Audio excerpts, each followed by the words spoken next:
Chapter 3. Exploring the City.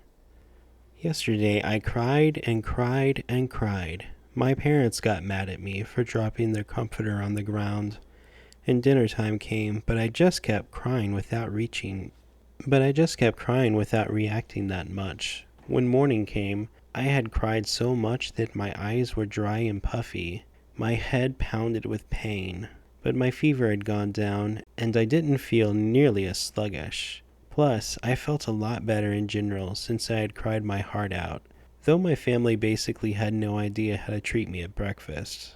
Looks like your fever has gone down. Mom touched my forehead with a hand that was cold from having just washed the dishes. She also lightly pressed it against my swollen eyes. The cold felt so good.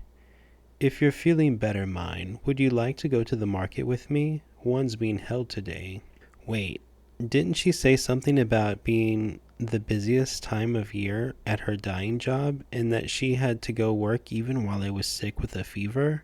Mom, seeing my confusion, lowered her eyes sadly. It's been so long since Tuli's had a chance to go outside instead of taking care of you, and she was so worried yesterday when you wouldn't stop crying.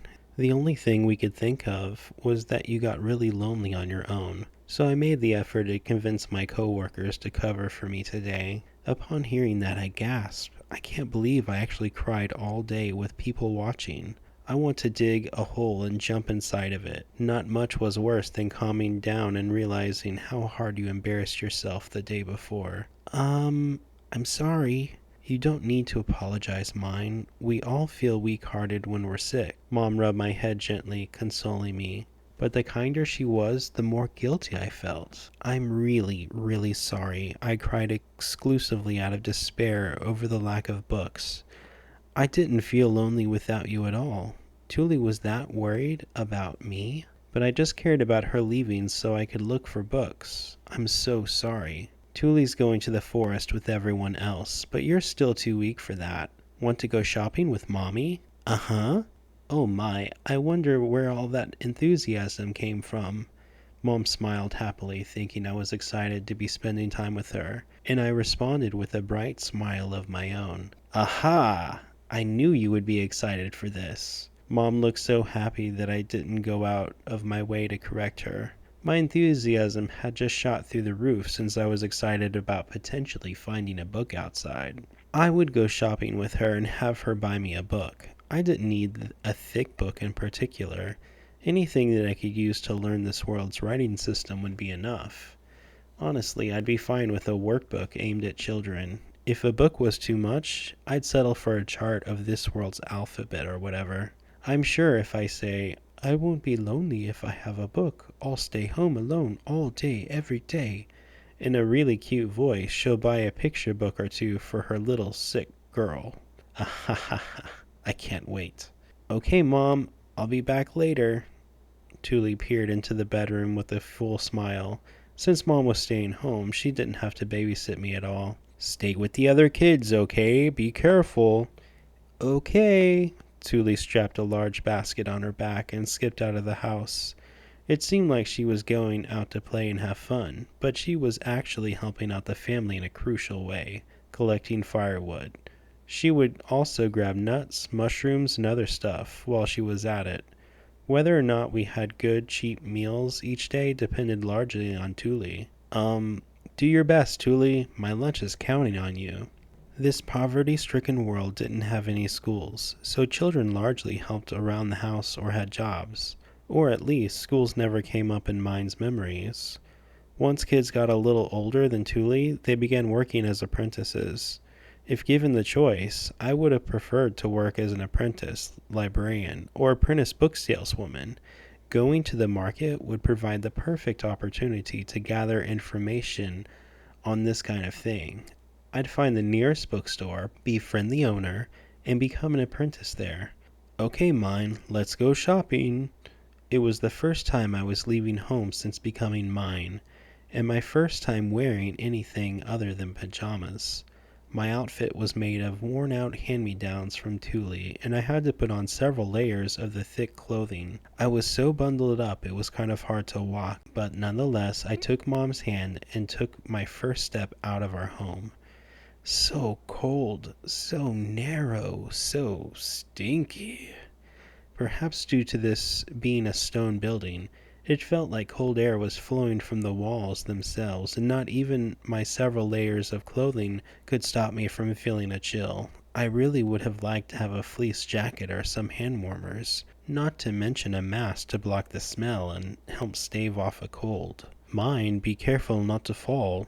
Right outside our home was a staircase leading down the building. My body was the size of a 3-year-old toddler's, and each step was so large they filled me with terror. As Mom pulled me forward, I practically jumped down each wooden step one by one, listening to them creak as we spiraled down to the bottom of the building. For some reason, only the steps from the second floor downward were made out of pretty stone. We all live in the same building? Why do they get special treatment? I pursed my lips, pouting as we finally reached the bottom and went outside.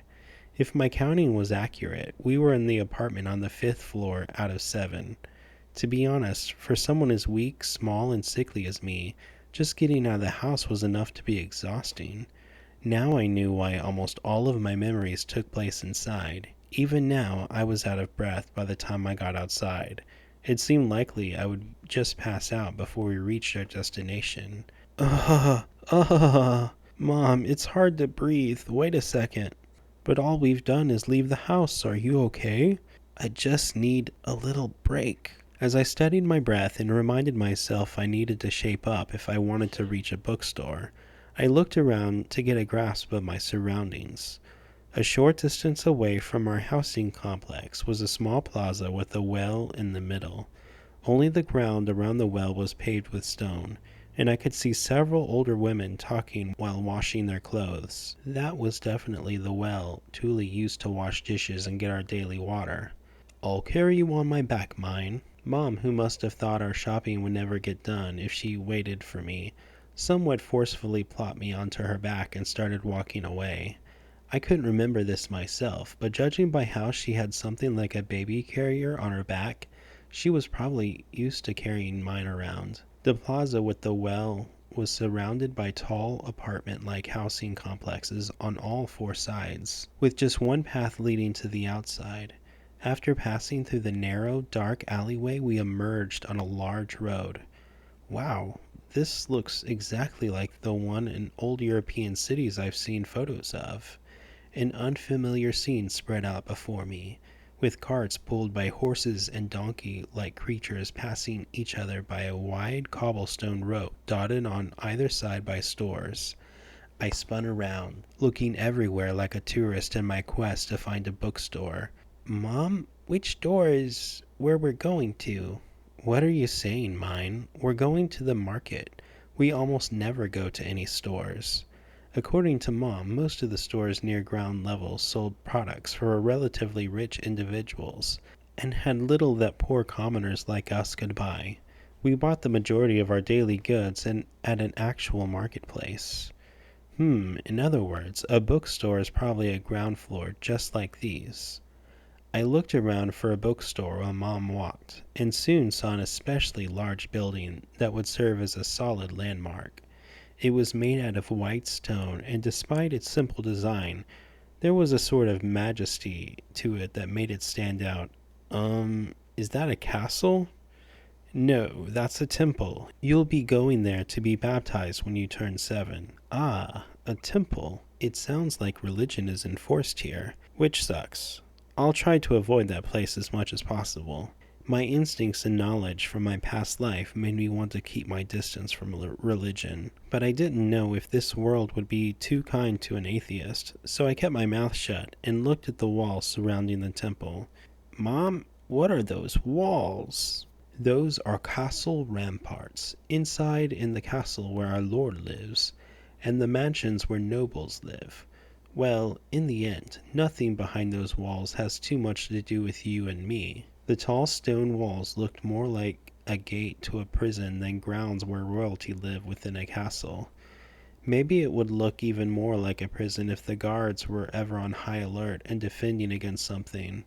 The blank white walls continued on either side, and although it looked like they had been designed with imposing dignity in mind without any artistic flourishes, They didn't feel like the brutish walls of a fortress. It felt like they had been built only for the purpose of separation, and we'd be defenseless if they were actually attacked. They do look a little different from the European castles I've seen in historical films and stuff. Okay, Mom, what are about all those other walls? Those are the outer walls. They protect the city. You know Gunther works as a guard at the southern gate, don't you? I knew from Mind's memory that Dad worked as a soldier, but I didn't know that he guarded one of the gates to the cities. There's a castle where the lord of these lands lives, and there's both the outer and inner walls here. I guess it's safe to consider this is a capital city. It doesn't seem like that big of a city, judging by the length of the walls and how many people are walking around, but I shouldn't think on the scale of Tokyo or Yokohama anymore. It would be a huge city in comparison to the historical fortress cities I read about in my past life. But in this world, it's normal to have green and blue hair. There were no guarantees that my Urano knowledge would remain accurate. It would be risky to settle on the idea of this being a large or small city before I learned more about the world. The size of the city will change what kind of bookstores it'll have, but I don't understand what makes a big city here. Is this a big city? Is it small? Tell me, someone. Mine, we need to hurry to the market. Everything good will get snapped up before we get there. I looked around desperately in search of a bookstore on our way to the market, but most of the stores on either side of us just had simple drawings on their signboards. The signs were either wooden with the art painted on, or metal with the art engraved into them. But either way, I didn't see anything resembling letters. That was good for someone like me, who couldn't read the letters anyway, but a cold chill was starting to run up my spine. Wait, I don't think I've even seen a single letter in this whole city. Is the literacy rate that low, or does writing itself not exist in this world? The very idea made my blood run cold. I hadn't even considered the possibility of a world without letters. Without letters, books couldn't exist in the first place. We reached the market while I was still stunned. I lifted up my head at the cacophony of noises, and I saw a lively bunch of stands lined up next to each other with plenty of people passing through. It looked so much like a Japanese cultural festival that I felt a little nostalgic. I subconsciously smiled, and after peering into a nearby fruit stall, saw something that shocked me to the point of smacking my mom's shoulder. "Mom, look! What's that board?" A board with some symbols written on it was stuck in the box with the fruit in it. I couldn't read them, but at the very least, that confirmed that this world had letters, or numbers, or something. I was so starved for letters that the mere sight of such symbols was enough to make my face flush with excitement. "Oh, that's the price. It tells us how much we need to pay." "Hey, Mom, what's it say?" Mom looked surprised at how excited I was getting, but I didn't care about that. I had read her out the numbers on each board I saw, and I could feel them start to connect with letters I already knew.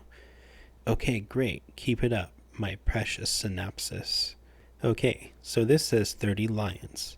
After Mom had read out several numbers to me, I tried reading some numbers on my own while gauging her reaction. I must have been right, given how she turned her head around to look at me while blinking rapidly.